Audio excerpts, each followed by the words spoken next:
This morning I did not feel like running at all. I woke up a little bit later, missed my alarm, periods coming, so I didn't feel good, stomach hurting and so on. I just could not get myself to do it. And then I went and I was wondering what actually got me to be disciplined enough to actually follow through and go for a run. The plan is I'm going to take a shower, I'm going to sit down and tell you exactly how to get yourself to do the hard things, especially on the days you don't feel like it. Let's go. Okay, I'm back. So let's talk about what got me to actually do that workout despite clearly not feeling like doing it. Also, for those of you who don't know me, hi, my name is Flo. I'm a certified personal trainer and my mission in here is basically to help you reach your dream body, the healthy, the sustainable way. You know, I've done it myself, clients are doing it, so why not you? So I want to preface this by saying that we all have different triggers and different ways to stay motivated and disciplined. And I made a few videos on consistency and discipline and how to keep pushing and the mindset behind that and so on. But I was curious as to what made me do it today in that specific moment when I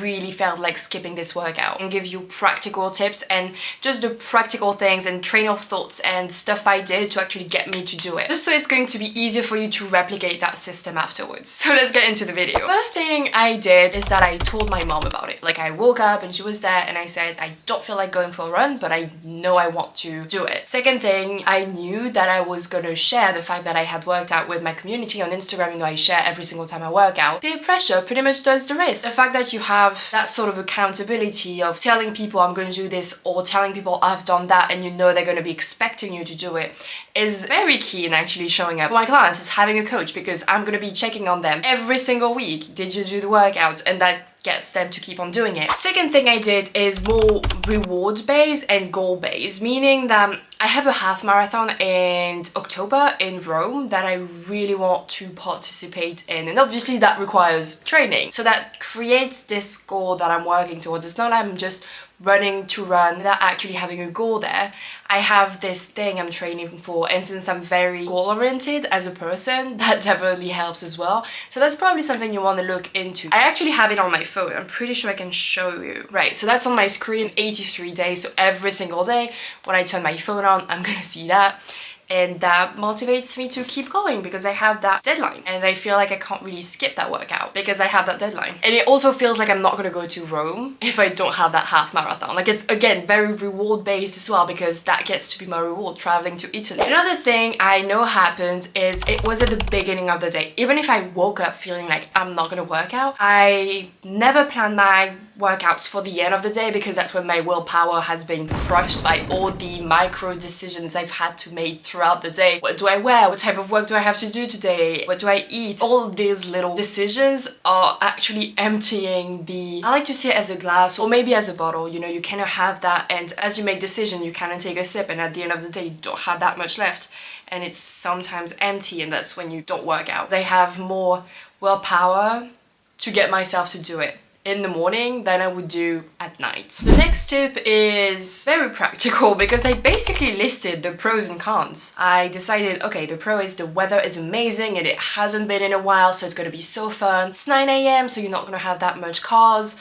not gonna be that many people, and it's just going to be like still not too hot but manageable, and it's just gonna be like a nice time for you to actually run outside compared to 2 PM when it's really hot and you may have more people. I also know that I will feel better after I actually do the workout, so that definitely was something that was waiting in the pro list. Like, I know it's gonna have give me that much more energy. And speaking of energy, I had that build up of energy, if that makes sense, just because for the past week I had been kind of feeling sick, and so I chose to, since I couldn't really breathe, not actually go for a run and not work out, and I took the week off just because that's how long it took me to actually get off that sickness. I have quite a bit of energy, so I need at some point to actually express it somehow, and the runs are the best times for me to do that. And it definitely outweighed the cons, which are I'm gonna be sweaty, which I don't really mind anyways, and I'm gonna be out of breath because I'm gonna be running, and a bit uncomfortable, and maybe, you know, kind of hurts my legs, I guess, for a while. So you've got that list of pros and cons, and it definitely, like, the pros definitely outweighed the cons, and that helped. Speaking of the workouts, the thing is I decided to take the pressure off, and instead of saying I'm gonna,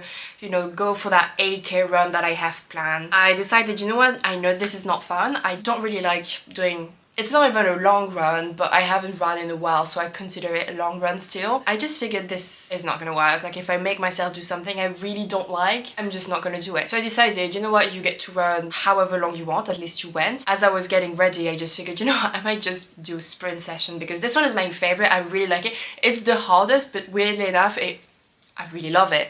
So that's the fact that I decided, instead of doing something I know I'm not really feeling like doing, I'm gonna switch the workout to my favorite workout. But I mean, that kind of highlights the discussion of, do you actually like the workouts you're doing? And that's a whole other video. And the last thing is that at the end of the day, I realized that it's just part of my identity, right? Like, I'm a personal trainer, I'm a runner, I'm a hybrid athlete, still not getting used to that one, but going for runs and working out and following through and doing the things, the hard things that I'd said I would do, are part of my identity. That's just who I am. So that kind of, I feel like in this specific moment, it kind of makes or breaks whether or not you're going to do it. Because if you believe, and I made an entire video on that, so please go watch it, but if you believe that you're not someone who follows through, you're someone who skips workouts, who just got too tired and whatever limiting belief you may have, that's what's going to win. For me, I believe deeply, and I've showed myself times and times again, that despite whatever may be going on in my life, I'm still gonna work out, I'm still gonna go for that run, I'm still gonna be disciplined. And sure, sometimes I do end up skipping the workout, but the point is to get back on track as soon as I skip. And those are pretty much my tips. That's how I got myself to do it this morning. That's the entire process. Like, that's the thought process that I went through. Try them all and figure out which one works best for you and which one kicks your butt the most. Now, if you're someone who wants to lose 20 plus pounds within the next 90 days without starving yourself, spending hours on the treadmill or cooking, without saying goodbye to your favorite food and social events and all of that, and obviously without getting the weight back, book a free consultation call with me below. It's completely free, and on this call we'll see if and how I can support you,